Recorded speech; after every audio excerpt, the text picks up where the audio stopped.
We turn to Brazil, where even the Amazon rainforest looks like it's gotten a wax. Now, President Dilma Rousseff has spent the whole week dealing with developments in a corruption scandal which threatens to undermine her entire government. Brazil's Supreme Court has approved an investigation into some of the country's top politicians. They're accused of taking bribes in exchange for lucrative oil contracts from the state-run oil company Petrobras.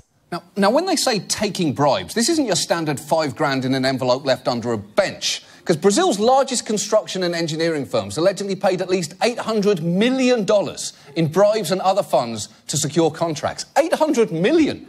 You'd need an amazing construction firm just to build a bench large enough to hide that bribe underneath. More than 30 members of Rousseff's ruling coalition are under investigation, so she took to the airwaves this week to try and calm people down.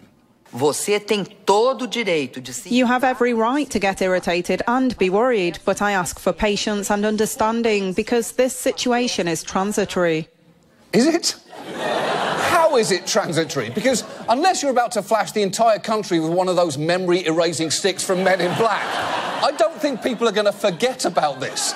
In fact, Brazilians weren't even listening to her speech for a pretty loud reason. Her critics had organized a kind of pot-banging protest, and I was in Sao Paulo, leaned out the window. It sounded like a football game. People were banging their pots, honking their horns. Fora! That's actually a real form of protest called panelazo, which has been in South America for years and off-Broadway for decades. It's so entrenched, it's even taken place on the floor of Brazil's legislature. Do bom senso do povo brasileiro. Minha homenagem ao povo brasileiro. Now, I love everything about that, but the best detail there is the sign language interpreter. Even he is banging invisible pots in disgust. And if you think the Brazilians are overreacting to this story, there is one more thing you should know about Rousseff's involvement in this scandal.